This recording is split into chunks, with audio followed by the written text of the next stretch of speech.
jetzt ihren Heartbeat zu diesem Buch Träume wie niemals zuvor. Unser neues Buch ist draußen, Josef, Träume wie niemals zuvor. Und ich möchte dir sagen, es ist eines meiner Lieblingsbücher, weil ich finde Josef eben schon immer spannend. Ja, er ist ein Träumer und wenn du mitträumen möchtest, dann kaufe dieses Buch. Du kannst es auf ICF Store beziehen oder online lesen oder was auch immer. Sei dabei. Und es beginnt eben vom Traum bis am Ende, wie du etwas auch beenden kannst. Mit dem Legacy ist eigentlich die ganze Geschichte von unserem Leben, wie man was startet und auch beendet. Und man kann viele Dinge in der Story von Josef eben lernen. Wow.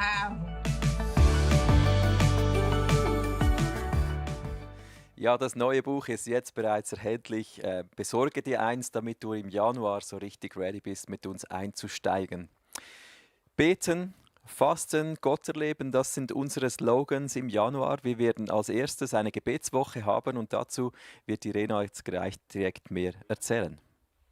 Wir sind eine betende Kirche und darum machen wir Anfang Jahr eine Gebetswoche. Wir wollen zusammen die 5 Lebensbereiche anschauen und Leo und Susanna haben ein neues Buch geschrieben, Träume wie niemals zuvor. Und dort geht es um die Josef-Geschichte. Und aus diesen Geschichten heraus wollen wir unsere Next Steps gehen. Weil wir wollen ja Jesus immer ähnlicher werden. Also, sei dabei. Es ist alles online von 20 Uhr bis 21 Uhr. Tschüss! Ja, die allerersten Tage des Jahres, die verbringen wir als Church Family betend. Jeden Abend 20 Uhr kannst du dich einschalten. Wir beten online gemeinsam, damit wir Gott erleben und Durchbrüche in unserem Alltag, in unserem Herzen drin geschehen dürfen. Die zweite Woche steht dann unter dem Motto Fasten. Wir haben eine Fastenwoche geplant, wo wir jeweils direkt aus der Küche von Leo Susanna Bicker in den Tag hinein starten, um 7 Uhr mit einem gemeinsamen Abendmahl, um einfach Durchbrüche zu sehen in unserem Alltag drin. Und dann kommt die Revival Night Woche, wo wir Gott erleben gemeinsam. Das wird ein gewaltiges Fest und ich freue mich, mit dir gemeinsam in den Januar hineinzustarten. Ja, du hast hoffentlich schönen Einblick gekriegt durch die Churchbox. Ich freue mich, dich bei allem dem, was wir vorgestellt haben, bald begrüßen zu dürfen. Yes, wir sind zurück hier auf dem Balkon und mit uns ist der Pat. Hello, Pat. hello. Ein bekanntes Gesicht, würde ich sagen, auch mit dir unter uns. Hey Pat, du leitest ja Microchurches all over the world eigentlich. Yes. Du gehst sie immer Yep. wieder besuchen. Ja. Genau, vielleicht schaut dir gerade Microchurch zu und der Hello. Pat war schon bei euch, von dem Ja. her genau. Hey, wir wollen ein bisschen über Microchurches reden. Ja. Wieso sind dir Microchurches so wichtig? Ja, Microchurches sind extrem wichtig, meiner Meinung nach, weil die Online-Community sehr stark gewachsen ist in den letzten Jahren. Und für mich ist der Aspekt der Gemeinschaft extrem wichtig. Also, versteh mich nicht falsch, es ist mega, mega schön, Teil von der Online-Community zu sein und die Celebration online auch zu genießen. Aber gerade an einem Sonntag wie heute oder wo Candlelight Celebration, man hat wirklich diese Atmosphäre und das mit anderen Christen auch gemeinsam zu erleben und genießen zu dürfen, da kommt die Microchurch für mich rein. Deswegen, für mich ist es ein riesen Mehrwert, die Microchurches zu haben. Wie kann man sich so eine Microchurch vorstellen? Ganz, ganz unterschiedlich. Es kommt so ein bisschen drauf an, wie die Microchurch ist, aber so im Grundlegenden ist es so, dass eine Familie oder ein Ehepaar sagt, hey, wir wollen unser Haus öffnen, um die Celebration bei uns mit nach Hause zu nehmen. Das heißt, sie sind im Livestream, so wie jetzt halt die Leute auch, halt dabei in der Celebration, aber mit Leuten dann quasi vor Ort. Das heißt, teilweise haben wir Leute, Microchurch, die so 5, 6 Leute haben, teilweise haben wir Microchurch, die schon 70 Leute haben. Also es kommt so ein bisschen drauf an. Genau. Okay. Und wie kann ich denn Teil werden von so einer Microchurch? Was kann man da machen? Relativ einfach sogar. Es gibt 2 Ja. Möglichkeiten. Entweder du kannst dich über den Link icf.ch/connect, den ihr alle kennt, da kannst du dich melden, oder über die ICF Microchurch Website. Ich habe mal einen Screenshot oder ein Video mitgebracht, wo wir einfach mal kurz auf die Seite drauf gucken. Das heißt, du kannst auf die Seite drauf gehen und dort kannst du dich melden, kannst du schauen, hey, ich möchte eine Microchurch finden oder vielleicht sogar eine Microchurch starten. Auf der Karte dort kannst du dann deine Microchurch raussuchen, die vielleicht in deiner Nähe ist, kannst dann direkt auf Kontakt klicken, also auf die Microchurch draufklicken und dann auf Kontaktieren drücken und dann dort die Microchurch direkt anschreiben. Das heißt, es läuft nicht über uns hier in Zürich, sondern es läuft direkt über die Microchurch. Und wenn du aber merkst, hey, ich habe keine Microchurch bei mir in der Nähe, kannst du auch direkt auf der Website dich bei uns melden, um eine Microchurch zu starten. Genau, das wäre nämlich jetzt gerade meine nächste Frage gewesen. Wie kann ich denn eine Microchurch starten? Muss ich da zuerst ein Ausbildungsprogramm machen? Hey, wir haben's so einfach wie möglich gehalten und doch ist es uns natürlich wichtig, auch die ICF-DNA auch irgendwo mit reinzubringen. Das heißt, wenn du dich über die Website bei uns meldest, um die Microchurch zu starten, dann kannst du, dann bist du durch so einen Prozess im Prinzip durchgeleitet.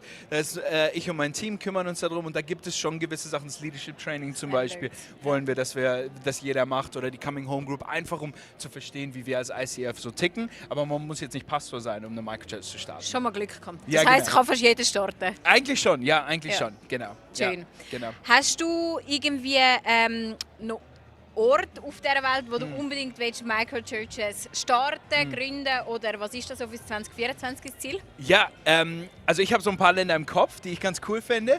Sage ich auch gleich. Was wäre dein Land, wo du nice fändest zum Ich tendiere im Fall gerade auf den Norden. Ich weiß auch nicht, was... Ja, Auch, hey? Norden? Oh, mega. Genau. Hey, Ja. für mich ist gerade tatsächlich Dänemark und Holland sind so zwei Länder, die so im Kopf rumschwirren. Ich meine, wir haben eine Microchurch auf Bali, wir haben in Peru eine in Ägypten. Also ich bin mega offen, auch in Amerika sind wir gerade mit jemandem dabei, einfach drüber zu reden, eine Microchurch zu starten. Südafrika fände ich auch noch nice. Hey, Südafrika wäre auch cool, ja, auf jeden Fall. Das war das Zweite, was ich gesagt habe. Oh, there you go. Wir hatten vorhin jemanden im Chat gehabt, der hat über Spanien gesprochen, also das fände ich auch spannend. Aber irgendwie habe ich Holland und Dänemark im Moment so ein bisschen im Kopf. Deswegen, wenn du in einem Land bist, wo es noch keine Microchurch gibt oder vielleicht sogar einen Ort, sei es in Deutschland, in der Schweiz oder in Österreich oder in Timbuktu, dann melde dich gerne bei uns, weil wir würden es lieben, Microchurch zu starten, weil ich möchte einfach, wir haben eine große Online-Community, was mega schön ist und wir wollen einfach dieser Online-Community so viele Möglichkeiten wie möglich geben, um einfach diese Gemeinschaft auch vor Ort einfach wahrnehmen zu dürfen. Ja. Genau. Hey Pat, mega cool bist du da bei uns gewesen. Danke. Ist immer wieder spannend, einfach so ein bisschen über Microchurches zu erfahren und wie du vielleicht im Hintergrund bereits hörst, haben wir ein Streichorchester auf der Bühne und die sind jetzt bereits dran am Streichen. Wir werden nachher bald abschalten. Aber ich lade dich wirklich ein, ich weiß gar nicht, ob wir es vorher schon angesagt haben, aber wenn du noch keine Kerze ready hast bei dir, dann hol dir noch eine Kerze, organisiere noch irgendwelche Zündhölzchen, wie auch immer, dass du nachher eine Kerze anzünden kannst, weil wir werden so viele Kerzen haben und wir wünschen uns einfach für bei dir die Heim, dass auch du es gemütlich hast, dass du wirklich so voll in die Experience kannst reinlernen. Ja. Und ich wünsche mir wirklich, dass Jesus heute Morgen in dein Herz hineinreden. Es wird so ein schöner Gottesdienst, es ist wirklich sinnliches. Es geht ins Herz und ich wünsche mir wirklich, dass du den Jesus, der Retter, der auf die Welt gekommen ist, heute Morgen ganz, ganz fest darfst spüren. Ich wünsche dir einen wunderschönen 3. Adventsgottesdienst.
siehet das Kindlein uns zum Heil geboren.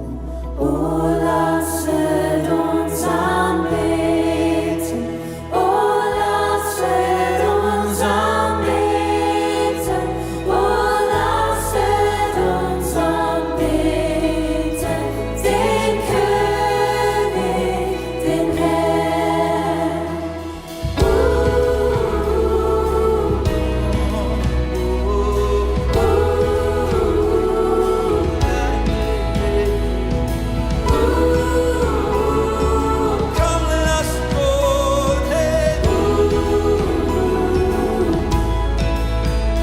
Komm, singet dem Herrn, singt ihr Engelschöre, frohlacket,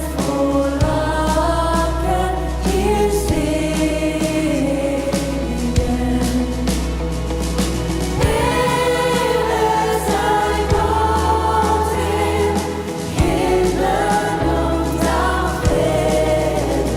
O lasset uns anbeten, o lasset uns anbeten, o lasset uns anbeten, den König, den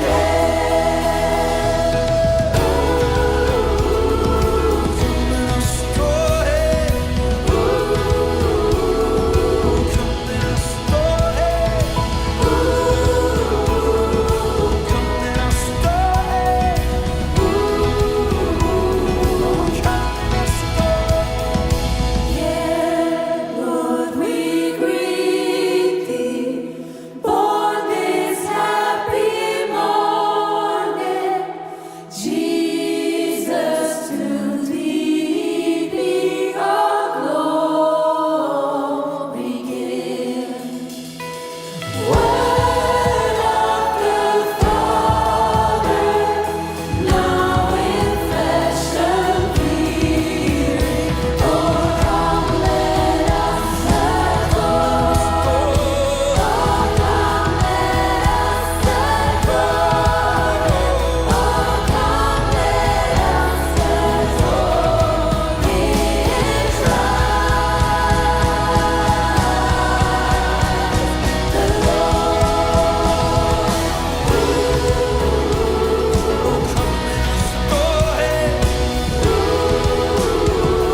Oh, come, let us adore. Oh, come, let us adore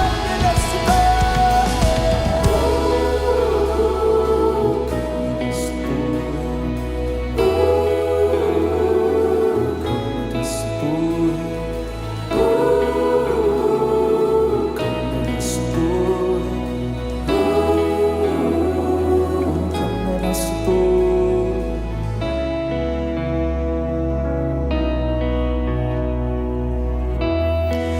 Herbei, ihr Gläubigen, kommt und lasst uns ihn anbeten.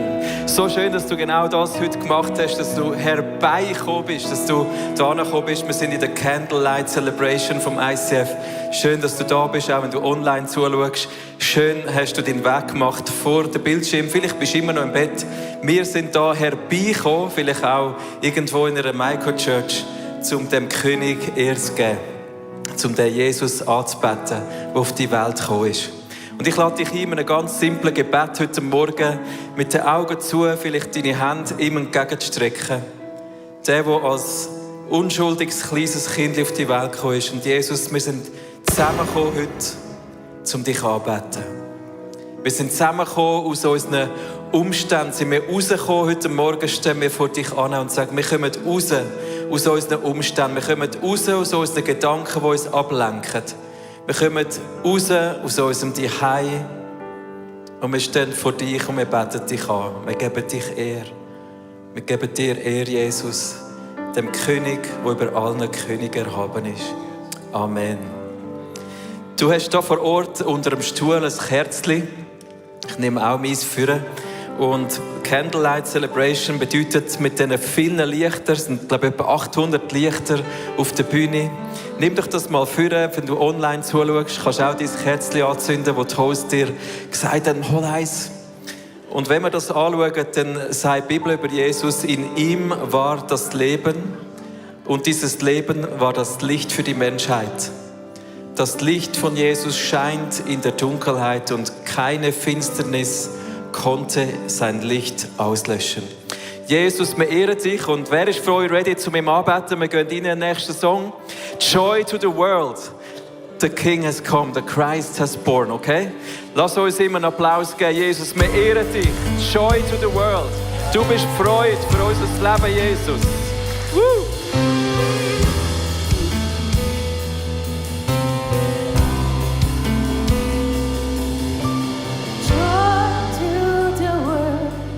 The Lord is come. Let earth receive her care. Let every heart prepare him room. And heaven and nature sing. And heaven and nature sing. And heaven and nature sing.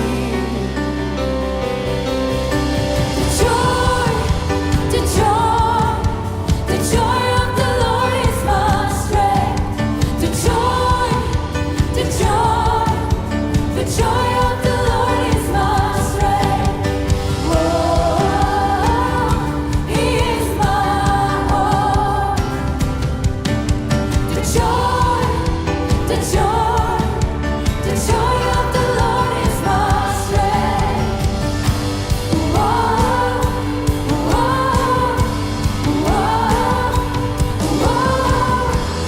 whoa,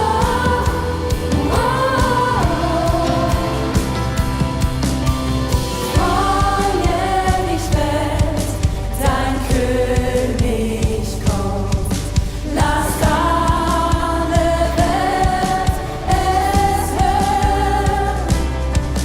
Macht eure Herzen leicht und lasst euch auf ihn ein. Die ganze Schöpfung singt, die ganze Schöpfung singt, die ganze Schöpfung singt ihm zu. The joy of the Lord is my strength. The joy of the Lord is my strength. Oh, He is my hope. The joy of the Lord, the joy of the Lord is my strength. He rules the world with truth and grace, and makes the nations grow. The glories of His righteousness and wonders of His love, and wonders of His love, and wonders of His love.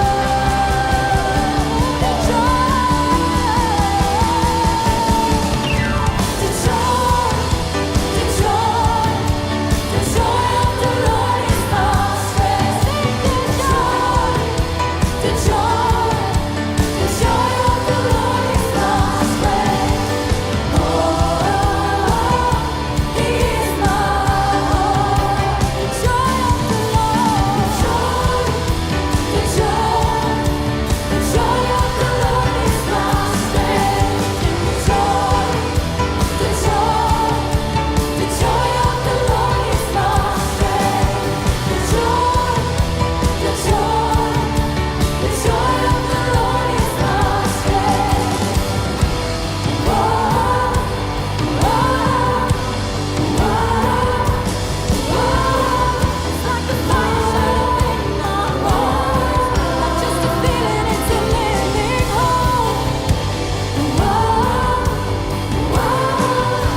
Jesus, du bist meine Hoffnung. Du bist der Grund, der Fels, wo ich drauf stehe. Und ich danke dir, dass du der Gott bist, der war, der für immer wird sein. Und das allein ist Grund genug, um dich anzubeten mit allem, was ich habe. Es ist keiner so wie du. Wer ist wie du, ein Fels der Zeiten, der immer war und immer bleibt. Wer außer dir ist hoch erhaben, wer ist dir gleich? Niemand und nie. Jesus,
dich, du bist unser König. Wir beten dich an heute Morgen an diesem Candlelight und sagen, du bist das Licht, wie unser Leben gekommen ist. Amen. Amen. So schön mit euch, mit diesen Lichtern, können den Jesus anbeten, der das Licht in unser Leben gebracht hat, vom Himmel auf die Erde. Wir sind mit der Candle Celebration so in einer Highlight nach dem anderen hier im ICF. Letzte Woche haben wir ja unsere Christmas Experience gehabt. Tausende von Menschen sind vor Ort gekommen und nochmal Tausende haben online zugeschaut. Und es ist manchmal so overwhelming, so überwältigend zu sehen, was Gott macht. Und wir möchten heute so ein paar so kleine Sachen erzählen. Du siehst eingeblendet ein paar Bilder von dieser Christmas Experience. Nur schon die Show in sich ist ja einfach der Wahnsinn, was wir können mit Volunteers, mit Leuten unserer Church auf die Beine stellen. Und ich möchte heute ein Team rauspicken, das ist das Host-Team. Der David Hofer sitzt da vorne in der ersten Reihe. Er stellt das immer auf die Beine. Applaus. Es ist wirklich gewaltig, was ihr in diesen Big Events machen. Das ganze Team von Hosts, das im Foyer die Bibel verteilt, die man da innen jeweils ankündigt. Und es entstehen immer so wertvolle Begegnungen. Ich möchte zwei von denen erzählen. Da ist ein junger Mann gekommen, der ist auf einen der Hosts zugekommen und hat auf Englisch eine Bibel verlangt. Und jemand von den Hosts hat immer englische Bibel gebracht. Und er hat sich so weggedreht und mit seinem Kollegen auf einer anderen Sprache weitergeredet. Und unsere wachen Hosts haben gesagt, hey, das ist jetzt aber gar nicht Englisch. Kannst denn du die Bibel überhaupt lesen? So in diesem Stil. Und er so, ja, schon, aber ich habe eine andere Sprache, das ist Russisch. Und er hat so ein bisschen, fast ein bisschen beschämt gesagt, wir sind Russen. Der Host ist hinterher gesammelt, wieder vorgekommen mit der russischen Bibel und hat ihm die in die Hand gedrückt. Und es hat so eine Dankbarkeit, eine Freude freigesetzt in diesem jungen Mann, einfach können in seiner Sprache die Bibel mit heimzunehmen. Das war so eine Begegnung, so ein 18-jähriger junger Mann, der im ICF Gott erlebt hat. Das Zweite, ja, Applaus, mega schön. Was für einen 18-Jährigen passiert ist, ist auch bei einem 80-Jährigen passiert. Jemand von den Hosts hat so einen 80-jährigen Mann mit seiner Tochter, seinem Schwiegersohn und Enkel abgefangen und hat mit dieser Gruppe ein bisschen geschwätzt und hat gefragt, habt ihr schon eine Bibel? Und man hat eigentlich dann gemerkt, es haben eigentlich alle schon eine Bibel und es ist um den Grossvater gegangen, der da steht, der 80-Jährige. Und in dem Moment hat so seine Tochter so, Papi, das ist dein Moment, willst du eine Bibel? Ja, da hast du gemerkt, Spannung in der Luft, es ist alles um den Mann gegangen. Und zu der Überraschung von allen hat er gesagt, ja gerne, ich nehme eine Bibel mit. Und der 80-jährige Mann konnte seine erste Bibel in seinem Leben mit heimnehmen und kann jetzt einfach das Wort Gottes lesen. Was für coole Storys. Es zeigt einfach hinter diesen Tausenden von Leuten, die man jeweils sieht, das sind immer einzelne Geschichten. Und ich möchte dir Danke sagen, wenn du auch ein Teil bist von Reach Beyond. Es ist ja immer so, dass Reach Beyond sind so Projekte, wo wir über die Grenzen der Kirche raus möchten Menschen erreichen. Und die Bibeln sind genau dort raus finanziert. Und zum Schluss des Jahres möchten wir kurz zeigen, wo wir stehen in unserem Reach Beyond Projekt in diesem Jahr, in dieser Kampagne. Wir haben gesagt, 990'000 Schweizer Franken möchten wir zusammenlegen, um über die Kirchenwände raus Menschen zu erreichen. Und du siehst sie eingeblendet. Wir sind fast dort. Noch 25'000 Franken fehlen und ich bin sicher, die sind irgendwo noch so ein bisschen in den Jahresendboni und so sind die sicher noch irgendwo versteckt. Also ganz herzlichen Dank. Lass uns doch gegenseitig Applaus geben für die Treue, für die Grosszügigkeit, für die Freude. Es macht einen mega Unterschied. Ja, du darfst gerne jetzt dein Smartphone zur Hand nehmen. Wir kommen zum Moment, wo wir die Grosszügigkeit üben. Und ich bin überzeugt, liebe Church, es ist nicht Zufall, dass wir jedes Jahr auch über die Grenzen der Kirche raus können, so viele Finanzen freisetzen. Ich glaube, es hat zu tun damit, dass wir das üben, grosszügig zu sein, jede Woche, auch in dem Moment von unserer Celebration. Darum danke ich dir an dieser Stelle für alles, was du heute gibst, auch wieder in den Topf der Kirche hineinleist, dass wir Menschen erreichen können. Es macht einen riesen Unterschied. Also mit dem Smartphone oder Cash da vor Ort kannst du einen Unterschied machen. Und es sind Geschichten, wo wir nicht wissen, wie sie rauskommen, mit der russischen Bibel oder mit der Bibel, die der 80-jährige Mann mitgenommen hat. Aber wir wissen, kein Wort vom Wort Gottes kommt leer zurück. Und alles, was du reingibst, auch in Finanzen heute Morgen, ist einfach eine Saat im Glauben, dass Gott wirkt in unserer Mitte. Danke viel mal für deine Grosszügigkeit, liebe ICF-Leute. Jetzt kommt der Moment, wo der Leo auf die Bühne kommt. Wir werden die Candlelight-Message mit dem Leo feiern. Lass uns doch ihm und nachher auch der Susanne einen riesen Applaus geben. Schön bist du da. Findest du deinen Weg da. Hast du den Weg gefunden durch all die Kerzen durch? Ja, alles, genau, schön. Ja, schön. Deine Kerze. Oh, danke. Das war nämlich meine, ja. Ja. Vielen Dank, Michi. So, ich werde auf Hochdeutsch sprechen. Wir hatten vorher beim ersten Celebration, hatte meine Frau gepredigt, so intensiv, das Internet ist gerade zusammengebrochen. So, es ist ja für euch lustig, mit solcher Energie wohne ich zu Hause. Das heißt, wenn ich mich benehme, ist das positiv, und wenn ich mich nicht benehme, dann wird das sehr, sehr eben ja.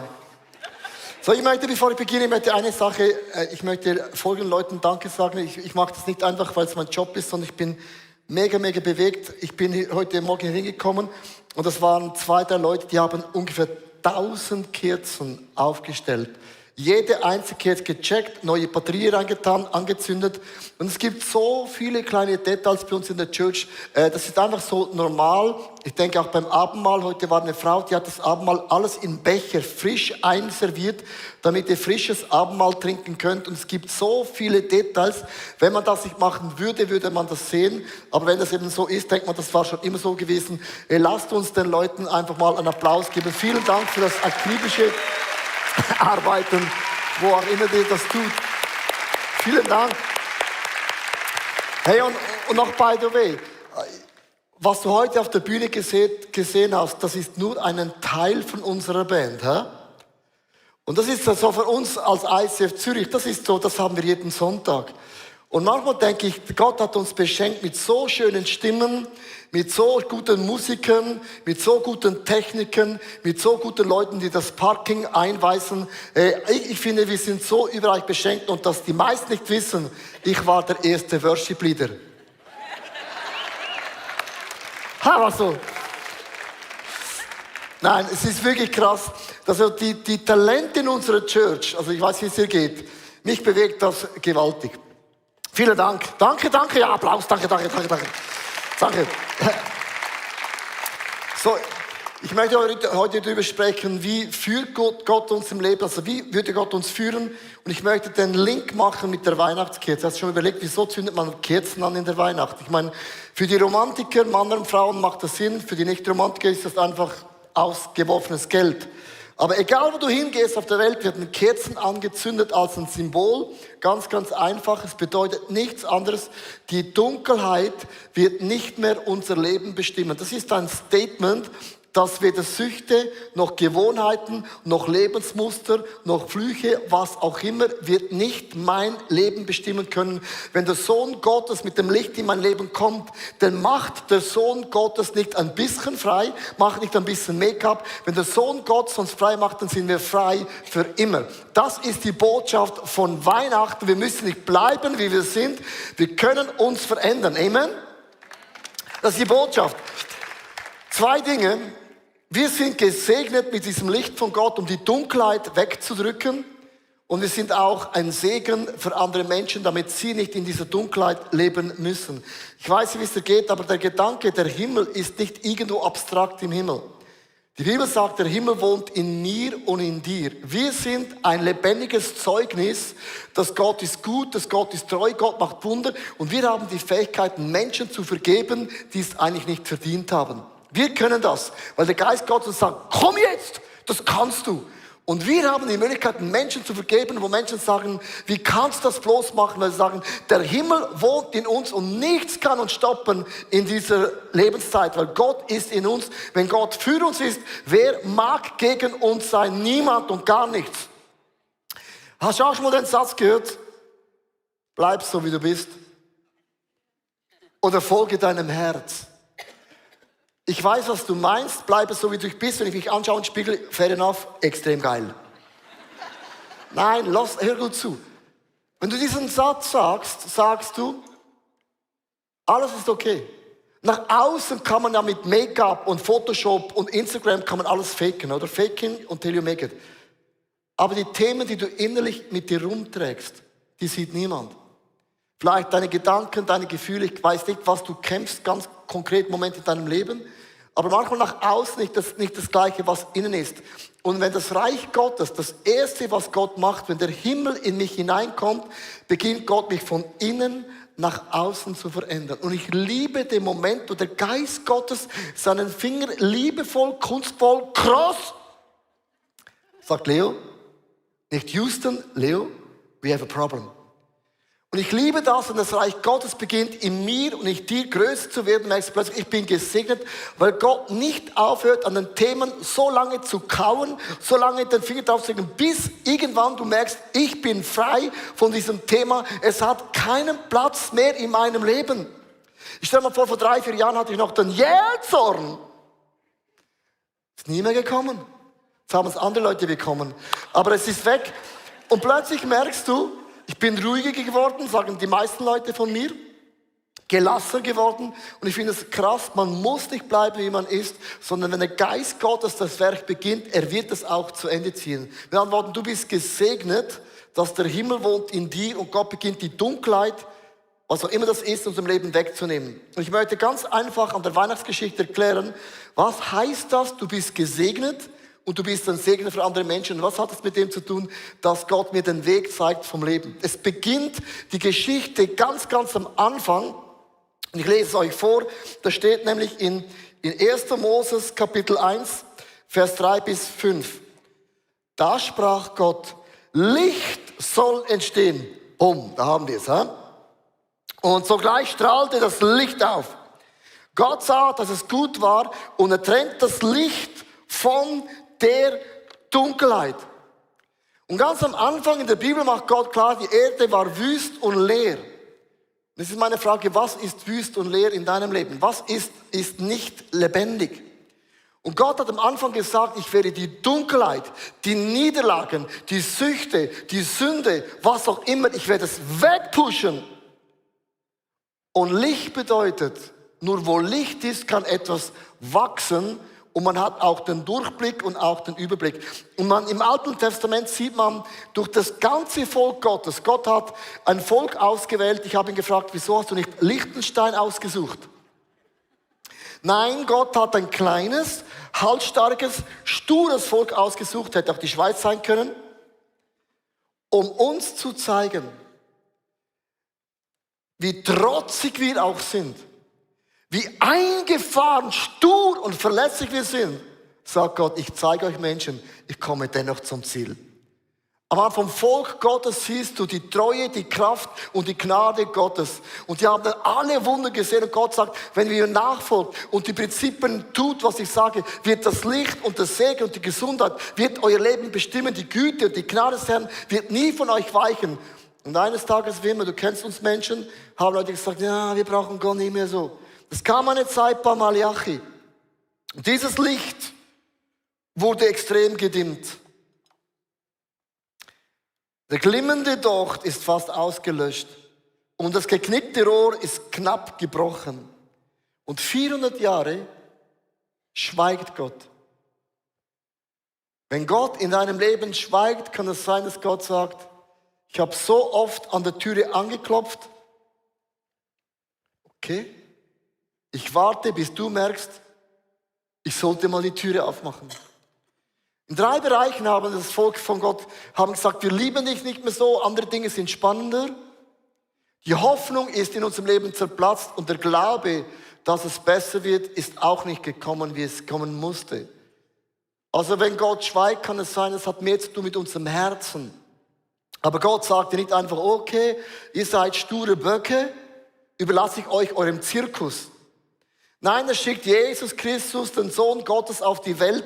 Und ich möchte es euch vorlesen, was Jesus sagt, und das war provokativ. In Johannes 12, Vers 46. Ich bin das Licht gekommen, um in dieser dunklen Welt zu leuchten, damit alle, die mich glauben, nicht im Dunkeln bleiben. Und Jesus sagte, vor euren Augen hat sich die Schrift erfüllt. Und die Bibel, liebe Leute, ist ein lebendiges Zeugnis, dass alles, was vorausgesagt worden ist in den Schriftrollen, hat sich mit Jesus Christus erfüllt. Niemand muss bleiben, wie er bleiben will oder bleiben sollte oder bleiben muss. Es gibt Veränderung, es gibt Erlösung, es gibt Vergebung. Wir haben nicht mehr, sind keine Gefangene mehr in der Dunkelheit, sondern der Sohn Gottes uns frei macht, sind wir frei für immer. Jetzt sagst du, ja, das macht Sinn, aber es gibt auch eine Kraft in der unsichtbaren Welt, die haben alles gemacht. Hoffnung ist umkämpft. Eines Tages hängt Jesus an diesem Kreuz. Blinde sehend, Lahme gehend, Taube hören. Wieso hat das Jesus gemacht? Für Jesus war das nicht kein Spektakel. Ganz, ganz einfach, wo Jesus herkommt, gibt es keinen Tod, keine Krankheit und kein Leiden und keine Ungerechtigkeit. Ich war zum Beispiel in Hawaii, vor vielen Jahren in Hawaii. Ich war noch nie in Hawaii, aber wenn du mir eine Postkarte von Hawaii schickst, sehe ich, in Hawaii gibt es Palmen, es gibt Sand, es gibt Meer und es gibt auch Musik und so Kränze. Jesus ist eine Postkarte vom Himmel. Er sagt, was ich tue, ist normal im Himmel. Es gibt keinen Tod und keine Krankheit und es gibt keine Dunkelheit mehr. Und weil Jesus das preacht und auch auslebt, eines Tages hängt Jesus an diesem Kreuz. Und Dunkelheit beginnt wieder reinzudrücken wie niemals zuvor.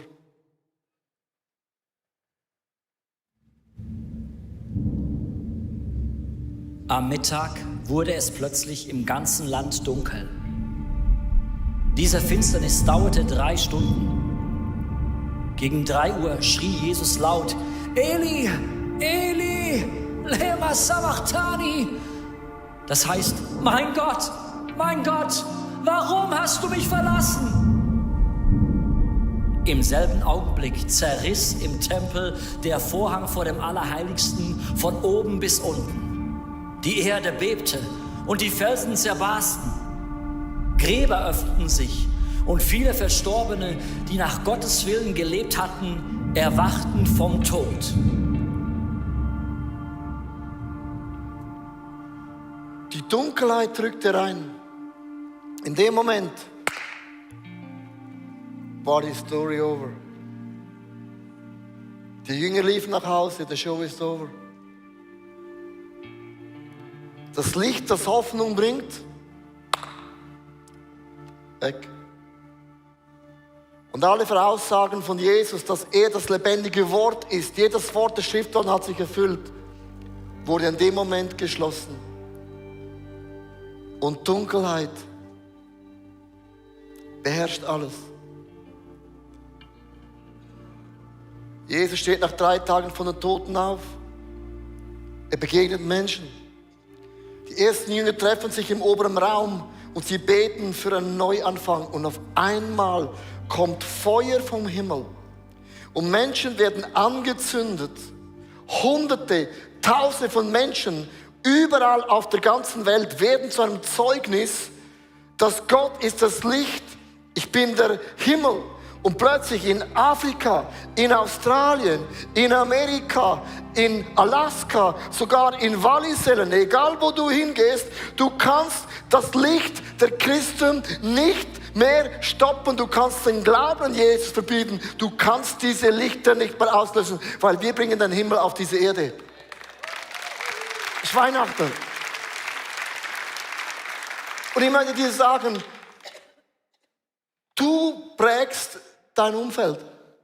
Hast du es gewusst? Vielleicht bist du die einzige Person, die an Jesus glaubt und du bist ein Licht in deiner Verwandtschaft. Würde mich dich rausnehmen als Christ. Du betest für deine Verwandtschaft, du bist lieb für deine Verwandtschaft, du bist großzügig, du vergibst, du bringst den Himmel deine Verwandtschaft. Würde man dich aus deiner Familie, aus deiner Arbeitsstelle rausnehmen, dann wird es extrem dunkel. Das Problem ist, die meisten sagen, Leo, mega cooler Gedanke. Aber wenn ich an mich denke, dass ich der Himmel bin, weit weg von irgendetwas. Ich finde es so cool, liebe Leute, es hat nichts zu tun mit Gefühlen, es hat zu tun mit einer Tatsache, du bringst den Himmel auf die Erde, in deiner Familie, in deiner Verwandtschaft, in dein Dorf, weil du bist das Licht in deinem Dorf. Amen. Für die, die es nicht glauben, möchte ich vorlesen, Johannes 8, Vers 12. Da sagt Jesus, ich bin das Licht der Welt. Wer mir nachfolgt, der braucht nicht im Dunkeln umher zu irren. Wir irren nicht mehr umher, denn er wird das Licht haben, das zum Leben führt. Wir sind für die Leute eine Botschaft vom Himmel. Ja, ich weiß, man fühlt sich nicht immer so. Ich möchte euch ganz kurz mitnehmen in mein Gefühl, zum euch erklären, ich habe nicht immer das Gefühl jeden Tag, oh, come on, I'm the heaven. Montagmorgen, diese Woche, nach der Christmas Experience, durften ich und meine Frau noch die letzten 9 Episoden vom Adventsgebet aufnehmen. Noch 9. Und ich habe das Wetter-App angeschaut, es gab nur Regen. Und zwar den ganzen Tag. So, wir mussten in Rapperswil filmen und ich stehe auf und sage zu meiner Frau, Schatz, wo ist die blaue Bibel? Welche? Ich gesagt, ja, die. Mit der habe ich angefangen in Einsiedeln. Wir brauchen die blaue Bibel, weil ich kann sich plötzlich eine rote Bibel haben, das sieht man ja. Ich sage, Schatz, keine Ahnung, wo die ist. Montagmorgen, 8 Uhr. Scheibenkleister. Ich habe sie in dem weißen Tiger vergessen. Wart ihr da? Dieser blöde Tiger. Ich sage, Schatz, wir gehen in das ICF-Office, die ist ganz sicher da, wir fahren hin am Montagmorgen 8 Uhr, oder? Das Office, alles leer, alles dunkel. Meine Frau sucht und findet nichts. Kommt, sagt, gibt keine Bibel. Bringt eine rote Bibel, sagt, nein, rot geht gar nicht, rot und blau passt nicht zusammen. Du gehst wieder rein und du findest mir eine blaue Bibel, weil der Tiger. Da kommt meine Frau raus mit so einer fetten blauen Bibel, war nicht meine, habe ich ausgeliehen, kommt nicht mehr zurück. Wir nehmen das, fahren nach Rapperswil und dann beginnt die Geschichte, alles regnet.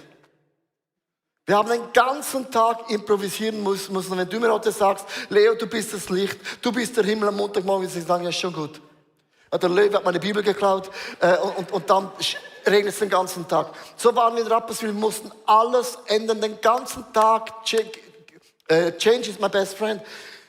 Bei jedem Ort, wo wir gedreht haben, improvisiert haben, haben wir jemanden getroffen, der uns kennt.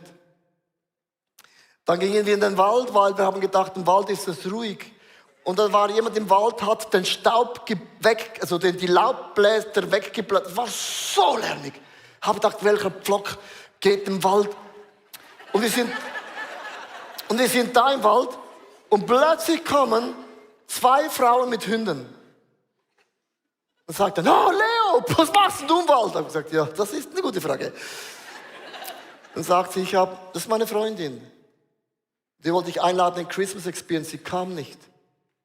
Und jetzt steht der Pfarrer im Wald vor ihr.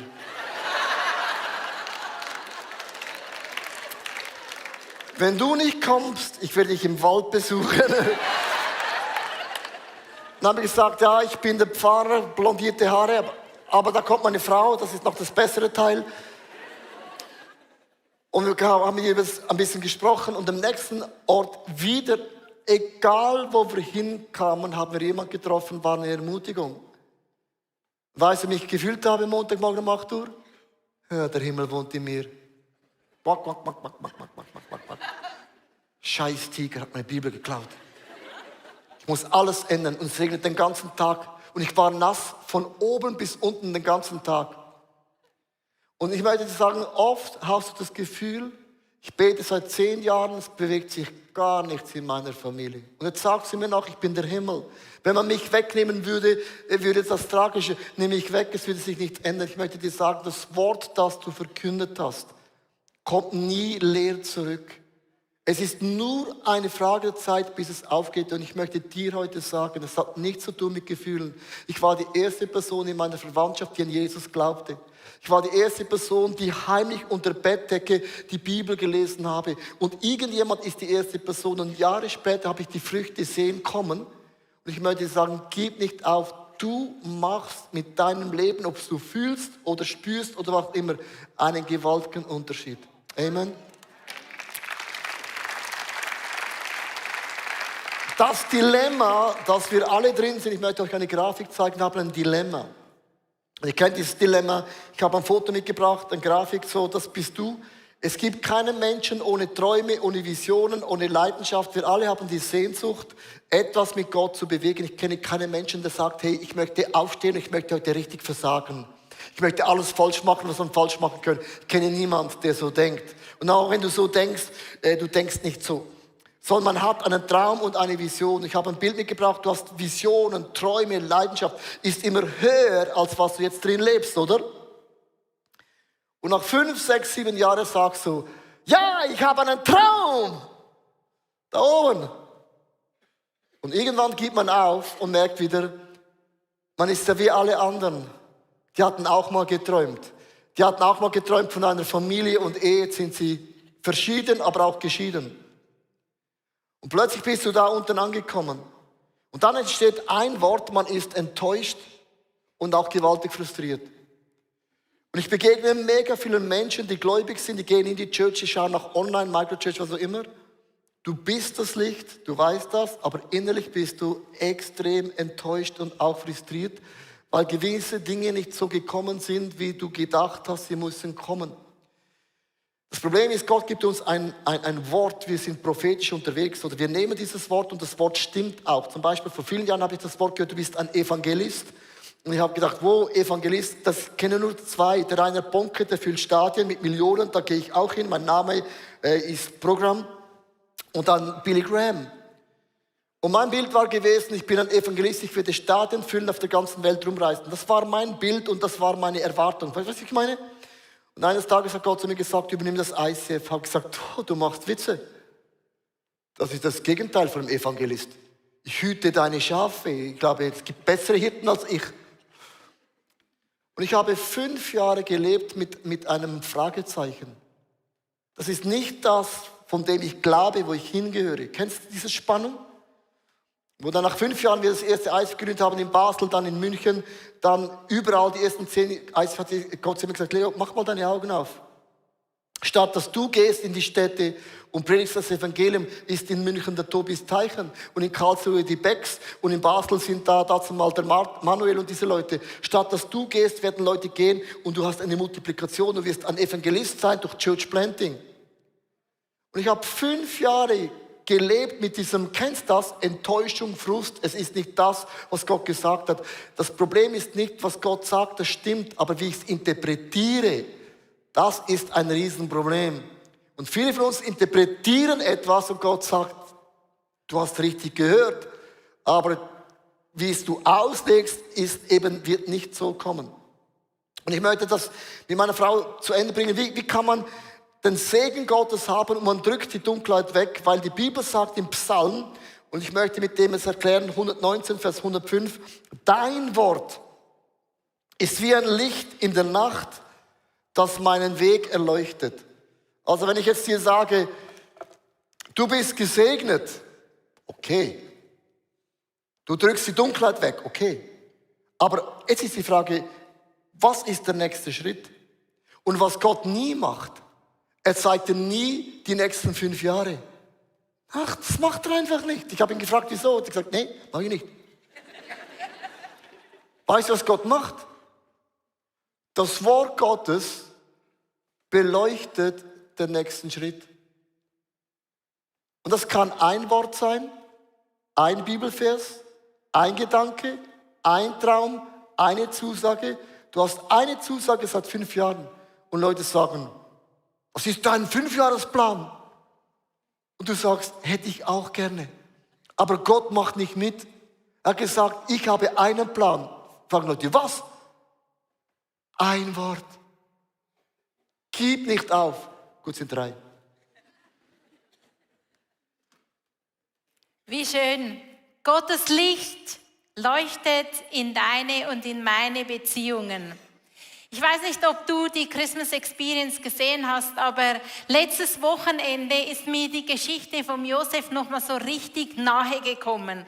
Und zwar habe ich realisiert, der ist ja eigentlich ein Mensch wie du und ich und er hat Enttäuschungen erlebt mit seiner Maria, weil er gehört hat, sie ist schwanger.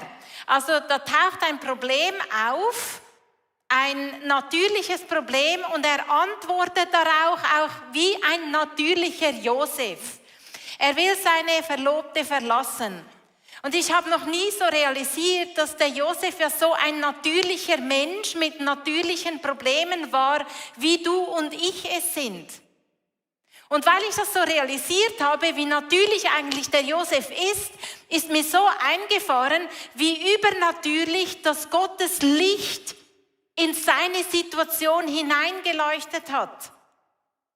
Weil er wollte menschlich auf diese Beziehungsprobleme reagieren, bis ihm der Engel erschienen ist. Und wir lesen in Matthäus 1, Vers 20, lesen wir, als er noch vorhatte, seine Maria zu verlassen, da erschien ihm im Traum ein Engel. Gottes Wort hat ihm geleuchtet und indem, dass das Wort Gottes bei ihm geleuchtet hat, hat er eine neue Sichtweise von seinen Umständen bekommen. Und ich habe gedacht, wenn also Josef so ein Mensch ist wie du und ich, und er so ein Wort von Gott, so ein Licht bekommen hat in diese Situation hinein, wie würden unsere Umstände aussehen, wenn wir genauso ein Wort von Gott als Licht in unsere Beziehungssituation hineinbekommen?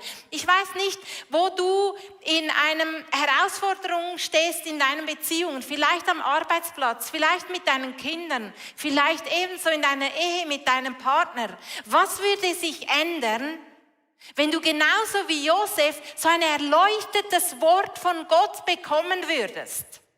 Und die Situation würde sich ändern. Und weißt du, das Spannende ist, das Licht von Gott leuchtet in unserem Leben durch die Bibel hindurch und es ist meistens genau das Gegenteil von dem, was die Welt uns sagt.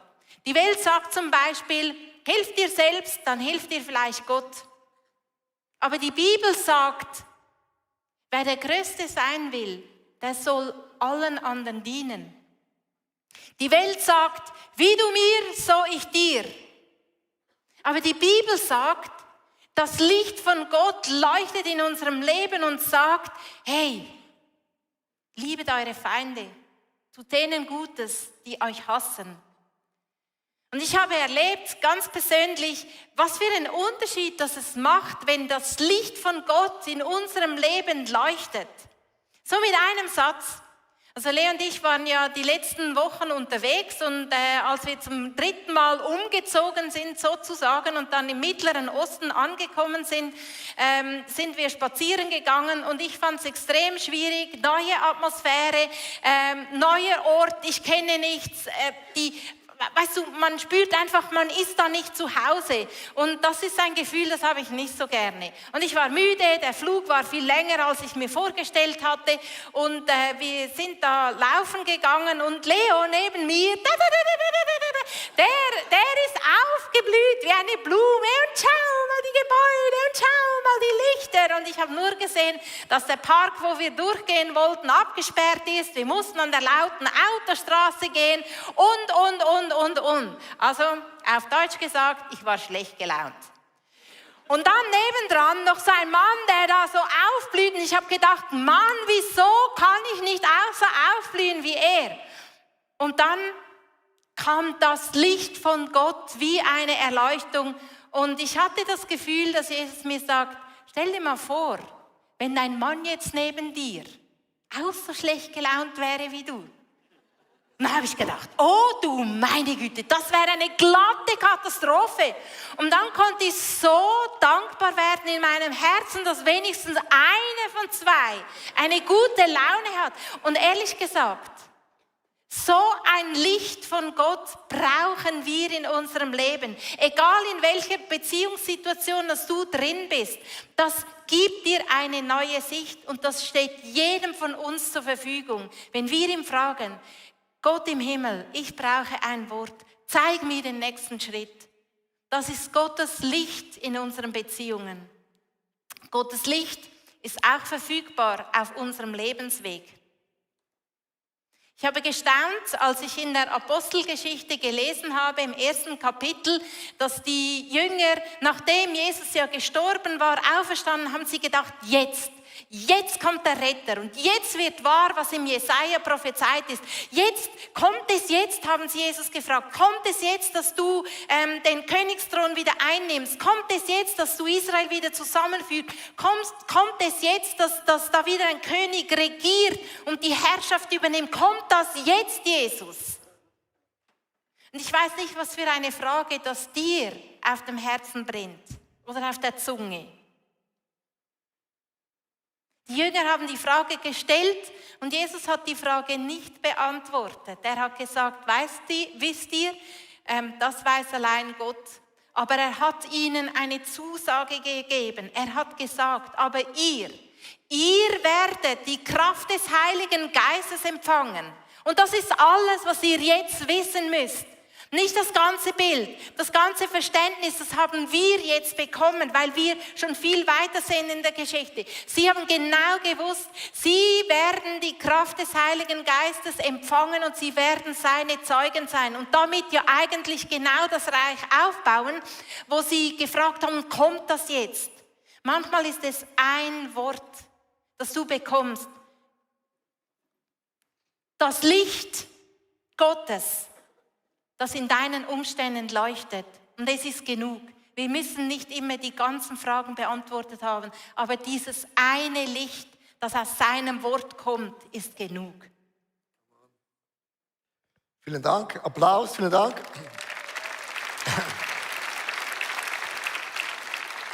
So, ich möchte das nochmal zusammenfassen. Das Licht Gottes hat in uns angefangen. Wir sind das Licht in dieser Welt. Egal wo du wohnst, das sind die Lichter auf dieser Bühne. Auf der ganzen Welt bringen wir den Himmel auf diese Welt. Das ist mal eine Zusage. Wir sind gesegnet. Aber ein Segen zu sein für andere Menschen bedeutet, Gott gibt oft nur ein Wort. Und es leuchtet nur einen Meter weit. Und das bedeutet, wir werden immer abhängig bleiben und sein, Gott nachzufolgen. Ich möchte ganz kurz eine kleine Sache euch sagen aus dem Nähkästchen.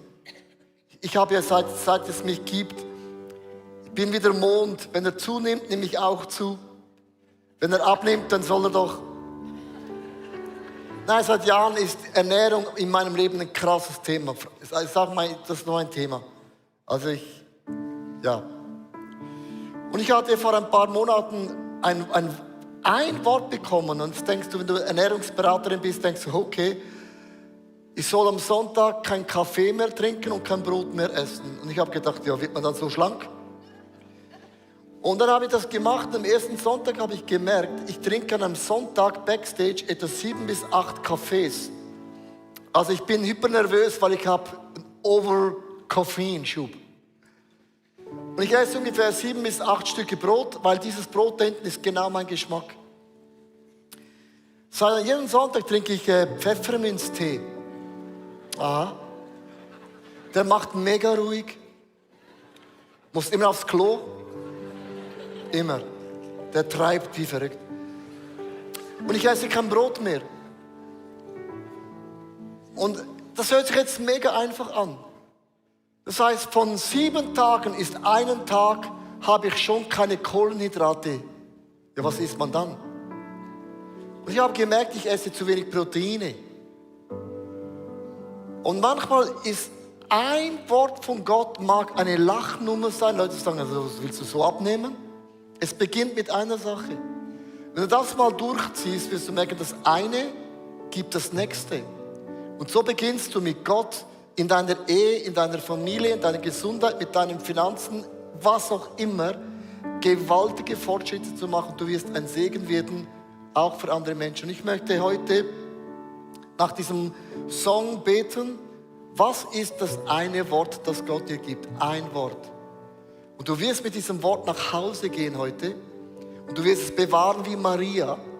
Und zur gefestsetzten Zeit wird es aufgehen. Du wirst merken, Gott steht zu seinen Zusagen und Gott ist auch treu. Zuerst einen Song und dann werden wir zusammen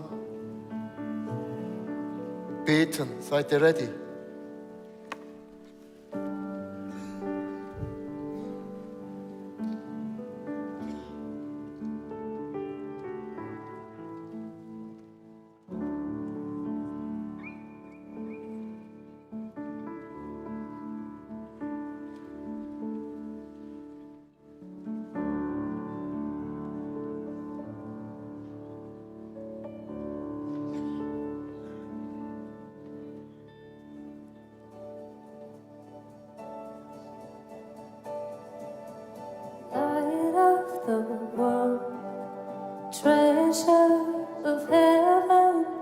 brilliant like the stars in the wintry sky. Joy of the Father reads through the darkness, shine across the earth, sent the shadows to fly.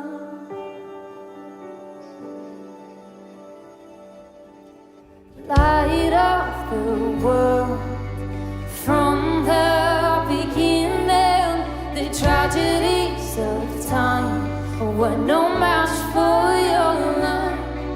From great heights of glory, you saw my story, and God, you entered in and became one of us.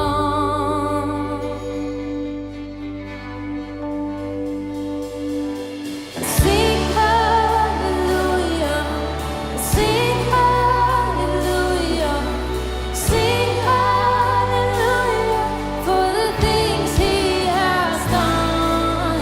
Come, let's adore Him, bow down before Him. Sing hallelujah to the light of the world.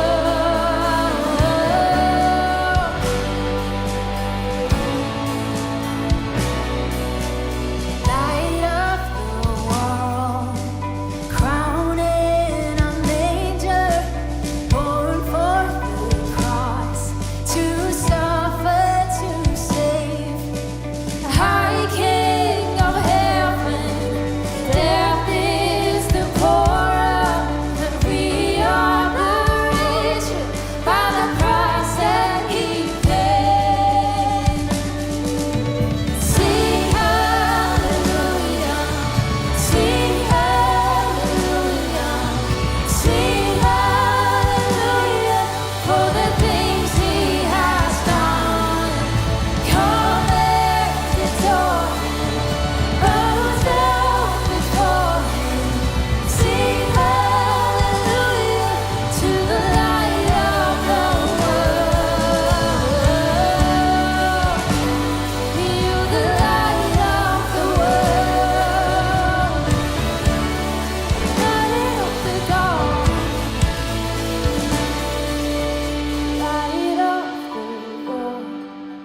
Soon will be coming with fire in His eyes.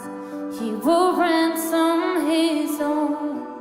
The clouds He will lead us straight into glory, and there He shall reign forevermore.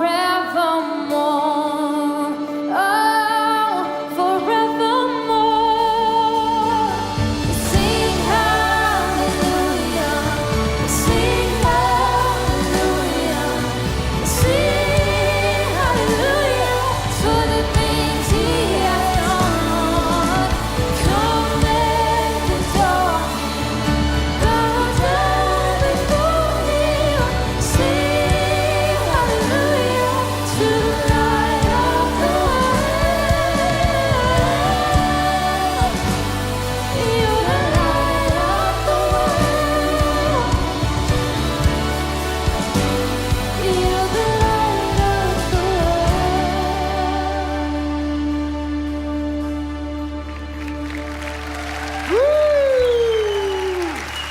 Come on. So, das Wort Gottes ist ein Licht auf unserem nächsten Schritt und ich möchte heute beten, dass Gott dir eine Sache zeigt, was dein nächster Schritt sein kann. Und ich möchte dich einladen, deine Augen zu schließen, live und online. Und ich danke dir, Vater im Himmel, dass wir zu dir kommen können, wie wir sind, mit all unseren Fähigkeiten, mit all unseren Talenten, aber auch mit all den Momenten, wo wir vielleicht ein bisschen strugglen und auch Mühe haben. Nichts ist dir verborgen, du siehst alles von meinem Leben, es liegt alles wie offen da bei dir. Und ich habe Fragen über meine Zukunft und ich habe auch Visionen und Träume und Ziele und Pläne und auch Zusage von dir bekommen, aber ich möchte dich jetzt einfach bitten, in aller Demut, in aller Bescheidenheit, Vater im Himmel, zeig mir den nächsten Schritt. Und ich möchte dich einladen, für ein paar Augenblicke einfach ruhig zu sein, weil ich glaube, Gott spricht dann, wenn wir ruhig sind. Es kann ein Gedanke sein, es kann ein Gefühl sein, es kann etwas sein, wo du dich daran erinnerst, was Gott schon mal gesagt hat. Aber es ist eine Sache, es kann auch banal sein. Und Gott wird jetzt zu dir sprechen.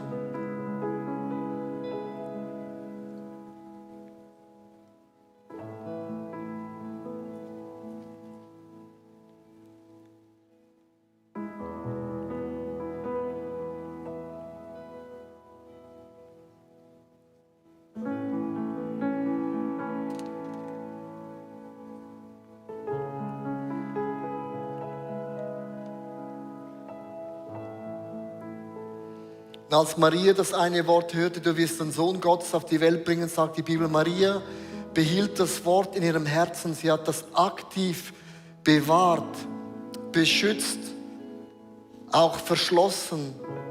Nicht einfach weggeworfen, simpel, sondern sie hat das aktiv bewahrt. Und ich möchte jetzt über dem beten, was der Geist Gottes zu dir gesprochen hat.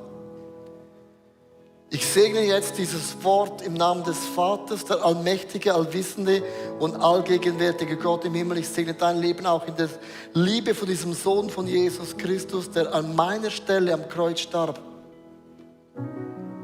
Ich segne auch dich in der Kraft des Heiligen Geistes, dass du weißt, du bist nicht alleine mit deiner Kraft in der Sache unterwegs.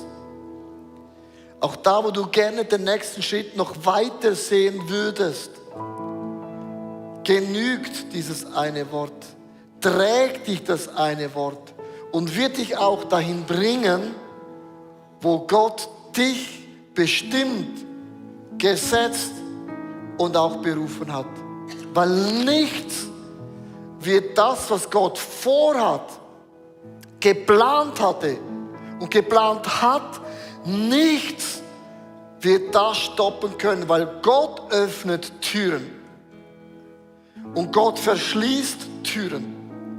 Und Gott verbindet dich mit den richtigen Menschen, die dir helfen für den nächsten Schritt. Es ist immer der Gott, der leitet, begleitet, beschützt und auch bewahrt. Und wir sagen zusammen Amen. Das Wort Amen heißt nicht einfach, wir müssen zum Punkt kommen. Das Wort Amen heißt, so sei es. Und ich möchte dich bitten, immer wenn du Amen sagst, dann sag das Amen mit Glauben. Das ist ein Statement, Gott, das ich dich gefragt habe. Ich meine es ist mir ernst und es wird sich erfüllen. Amen. Amen.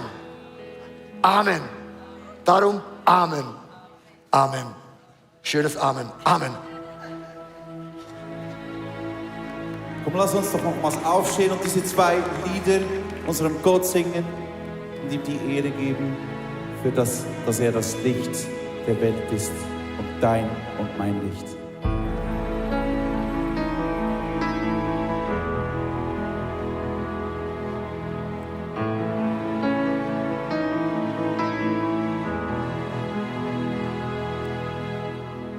An anxious heart I was not waiting for, a restless soul I feel within my bones, a stony road and it may seem too long, but I know I'll keep holding on.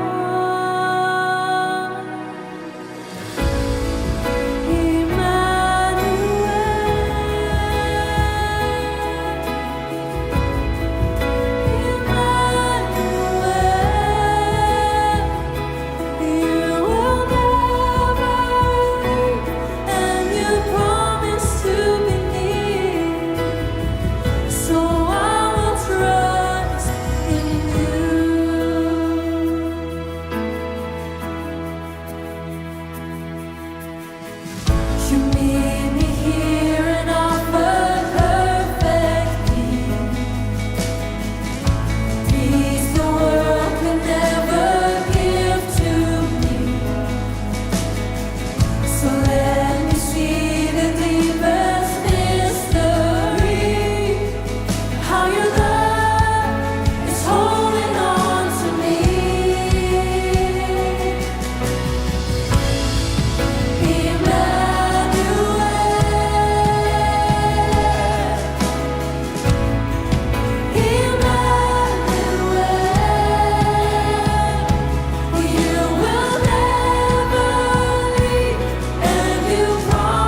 wünsche dir ganz fest, dass du in dieser Weihnachtszeit das Licht nicht nur von außen siehst in diesen Fenstern, sondern in deinem Herzen spürst und dass in dir andere das Licht sehen.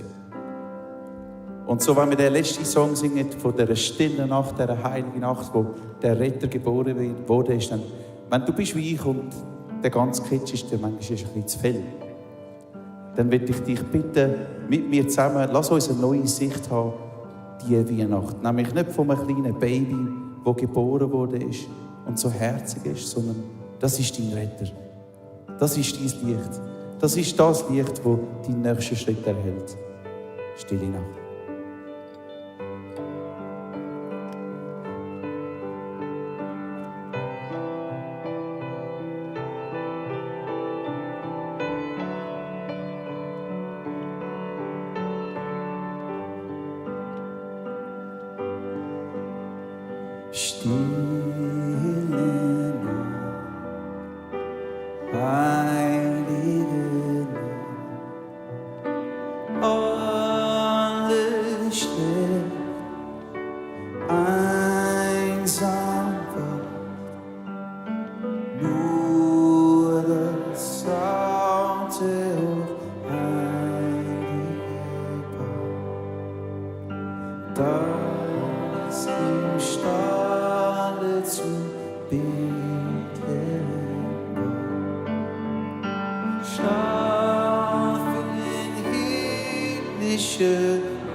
Denn uns ist ein Kind geboren, ein Sohn ist uns geschenkt.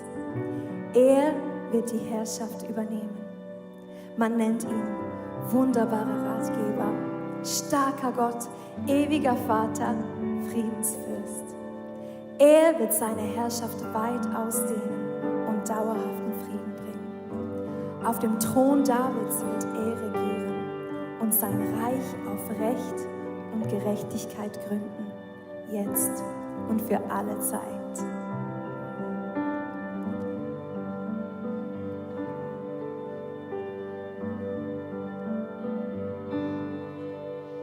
Stille Nacht, heilige Nacht, Hirte nicht, Kundgemacht,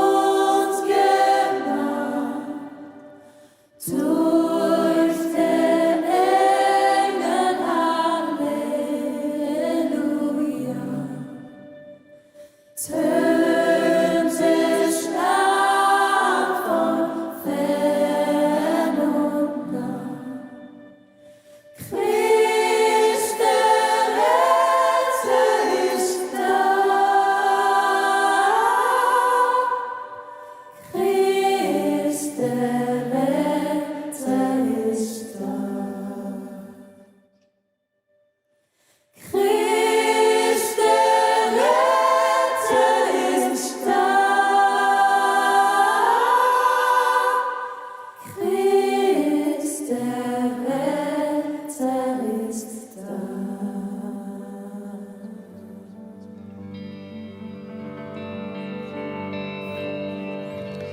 Wir danken dir, Jesus, dass du da bist in unserem Leben.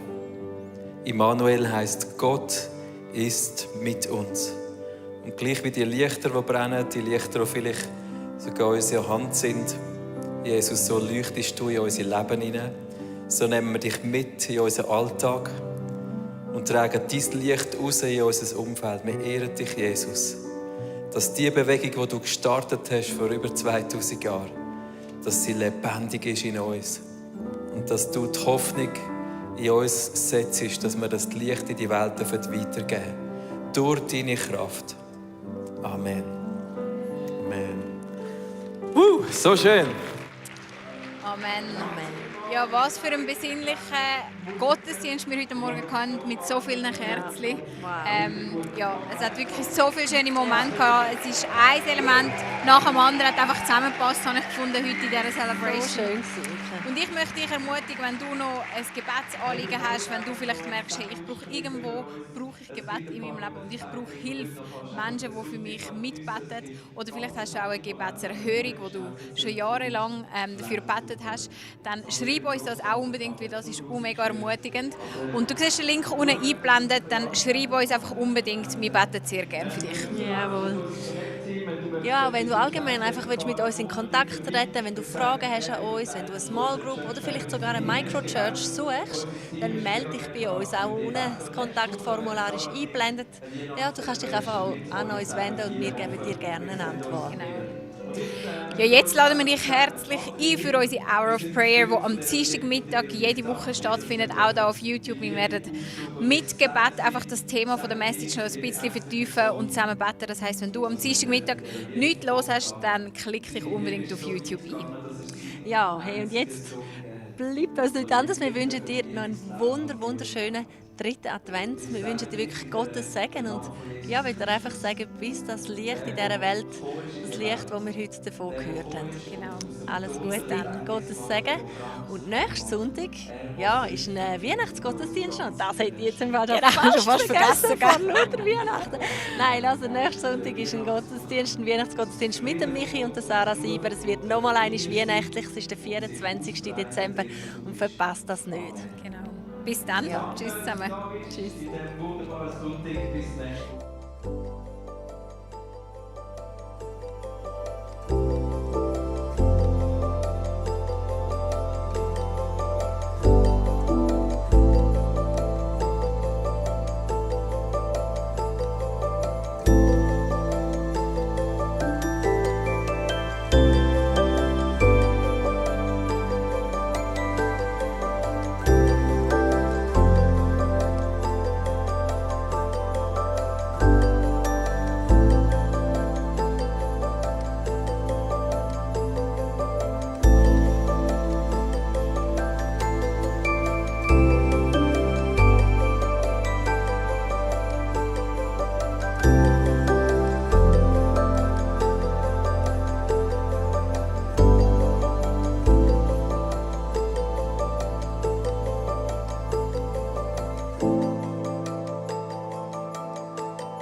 Ich hoffe, dass die Predigt zu dir gesprochen hat und du mega viel mitnehmen kannst für deinen Alltag, damit wir am Herzen von Jesus jeden Tag einfach so nahe sind und mega viele coole Dinge mit Jesus erleben werden. Wir möchten gerne mit dir in Kontakt treten und sagst, hey, ich habe Fragen, ich habe Anliegen, ich möchte mich gerne bei euch irgendwo integrieren, dann melde dich einfach bei uns, weil ich glaube, effektiv im Leben mit Jesus ist es so cool, gemeinsam unterwegs zu sein.